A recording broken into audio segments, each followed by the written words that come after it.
everyone, thanks for joining me. My name is Susan Timchak. I'm an independent Stampin' Up! Demonstrator, and I'd like to welcome you here tonight. I'm often asked, where do you come up with the ideas? I'm also told, I can never do what you do because I'm just not creative enough.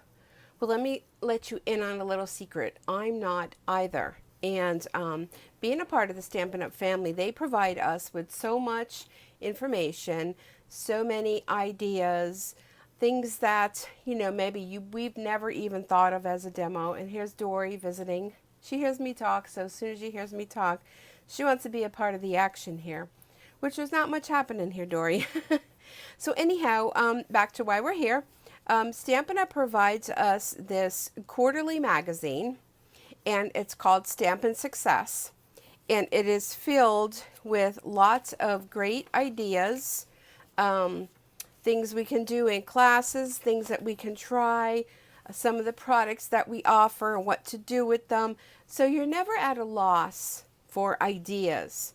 Plus there's also a part of the Stampin' Up! Website for demos, which is called Stampin' Connection, which other demos post things and such. So, really, you're never at a loss. So I felt creative today, and I wanted to do something with our Glossy Cardstock.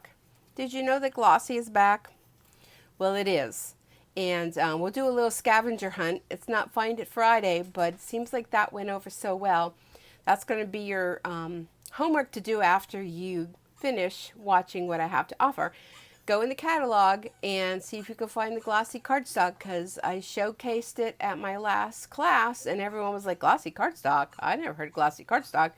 Well, this is back. This is something that from years ago was very popular and I loved it, and I'm so happy to see it back.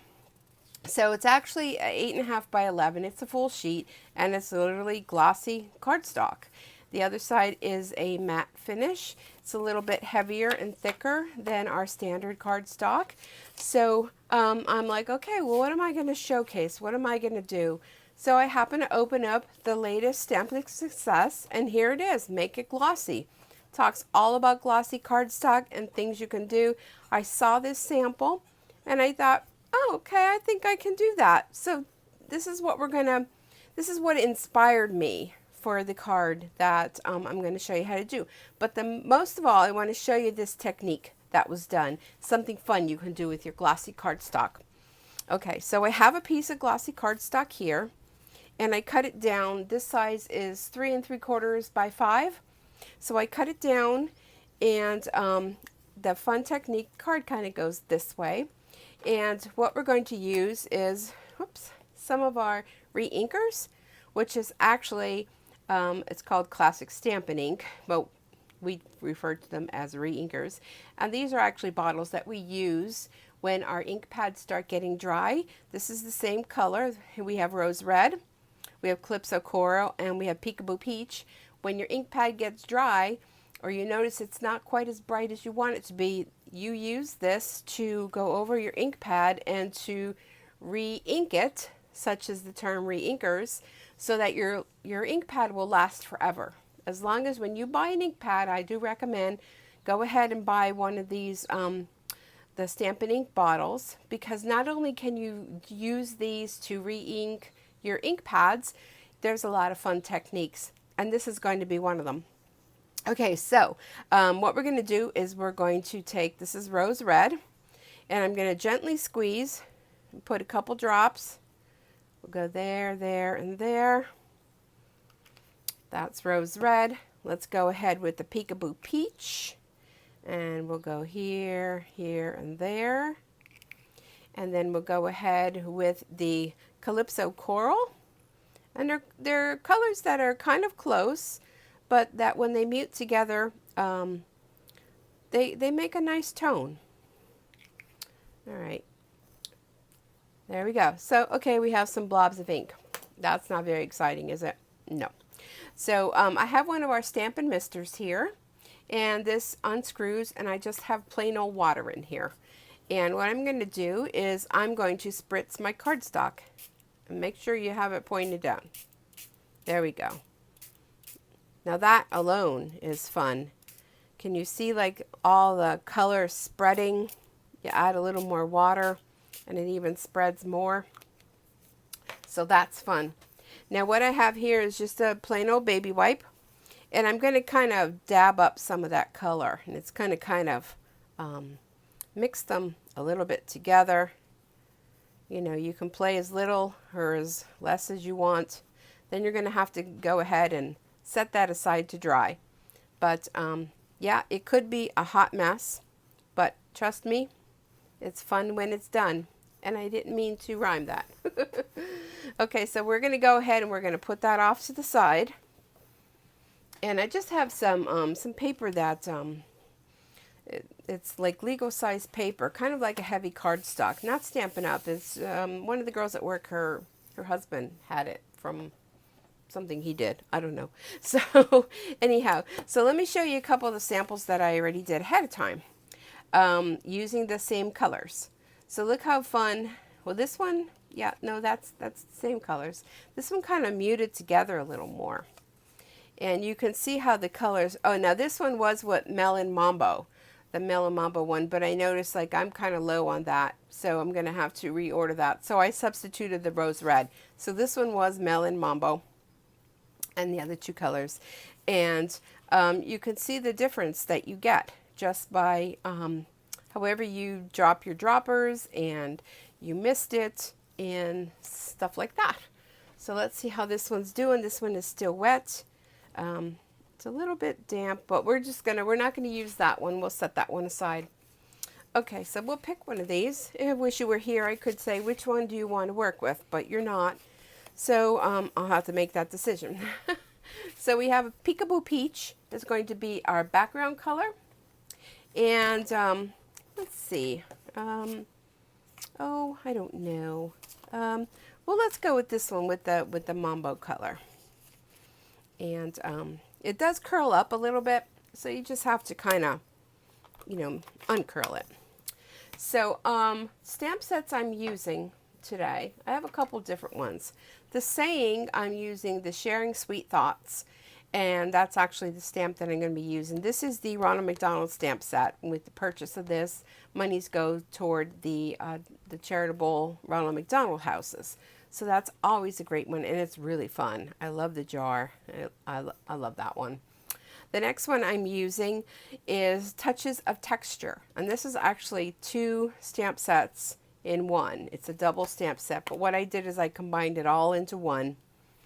So normally it has 2 boxes, but I want to make sure they're all together, so I put it all in one. And I'm going to be using this little flower from this one, and then I'm using Timeless Textures, which is a great stamp set to have to add texture to your paper, and I'm using this little splotchy stamp right here. Okay, so let's go ahead. Here's that little flower. I'm using the Archival Basic Black.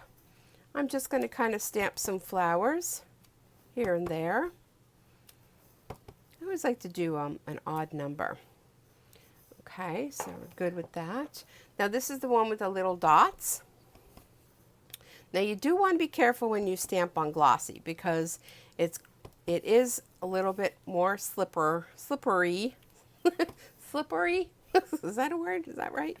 Than standard cardstock. So you do want to make sure when you go to stamp, you ink it up and you press right down straight and lift right off, and then you'll have no problems at all. And it also does take a little bit longer to dry, so let's just put it aside. I have my ceiling fan going here, so we'll hope that that's going to help dry it up. Here's our little saying. I'm going to stamp it on here first. Sharing Sweet Thoughts, just to make sure that I had it. Oh, where's this one? Let's use this one. Make sure I had it going the right way. I'm going to stamp that right in the middle. Perfect. Doesn't always happen that way, trust me. And I'm going to close this up, and my let me move that aside. My paper snips. I'm just going to give this a little trim. And this is Peekaboo Peach cardstock as well. It's just a scrap that I had in my bin. I have a very large bin of scraps. Then we're going to use these lace doilies. They're delicate white doilies. And we're not going to need the whole thing. We're just going to need a small piece of it. So, oop, they're blowing away with the ceiling fan. So let's just trim off a small piece here. And you can see just by using small pieces of this, you really can, you can go a long way with that. So I just want to kind of put it down here on the bottom. So I'm going to use my snail double-sided tape adhesive. And then we'll figure where this is going to go. Okay, there is a right and a wrong side to these doilies too, so you do want to check that out. So I'm just going to have it go right along the top there. I'm going to trim off this end. All right, let's see how we're doing here.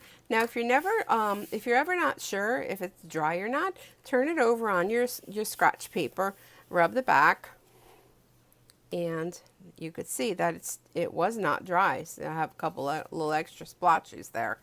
So we're going to add some adhesive now, because this curled a little bit because of the misty water.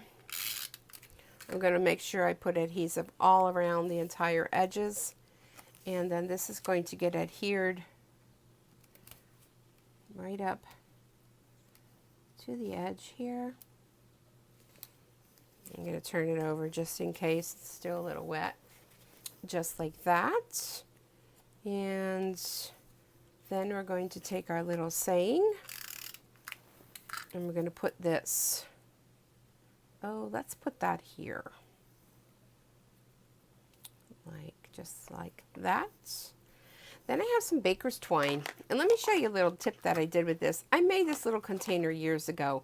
It's actually one of our plastic containers that our embellishments come in, and this is actually a plastic spool from an old ribbon. So I threw the cardboard away, I saved the plastic. I took the baker's twine and I wrapped it all around, okay? Punched a hole with my crocodile in the plastic, covered this with washi tape, and made a little flower for the top and a little sponging, and covered it all up, put the lid on. Then when you need your baker's twine, there it is. So I thought that that was a great idea. I'm not really sure where I picked that idea up, but I saw it from someone. So it's a great way to, let me put this a little longer, to store your washi tape, your washi tape, your baker's twine. Boy, I'm a fumbler with my words today, aren't I? Okay, so this is a little bit longer than I need, but that's okay. So I'm just going to tie a knot here. Then I'm going to tie a bow. Yeah, it makes it more difficult when it's way too long than what you need. Okay, so I'm going to spread this out here. And where's my scissors? Let's trim that off so it's more manageable. And we're going to make a bow. So I'm going to make a loop. Remember how we've shown you before. Make a loop, wrap this around the back, then in through this loop here, and pull them. And remember, the way that you pull those loops is the way that your bow is going to go.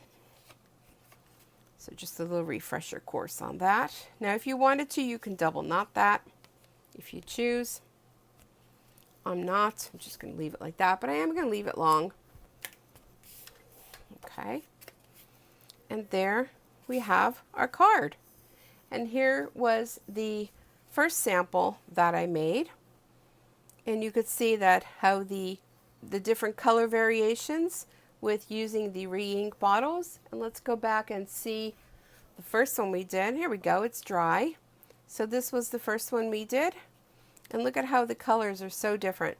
It just all depends on, you know, where you put your colors and how much you missed it. And yeah, so let's take a look at what my inspiration piece was, which was this one here. Now mine looks much different than that. I have a lot more color on mine, but I think it came out pretty good. So what do you think? Gonna give it a try? Go Glossy? All right, now I want you to go and see if you can find it in the catalog. And when you find it, please leave a comment down below. Don't leave what page it's on, just put I found it, or yay I found it, or I don't know, something creative just to show that you found it. All right, well, thanks so much for joining me here today. I hope to see you all again real soon, and send some glimmer hugs along. And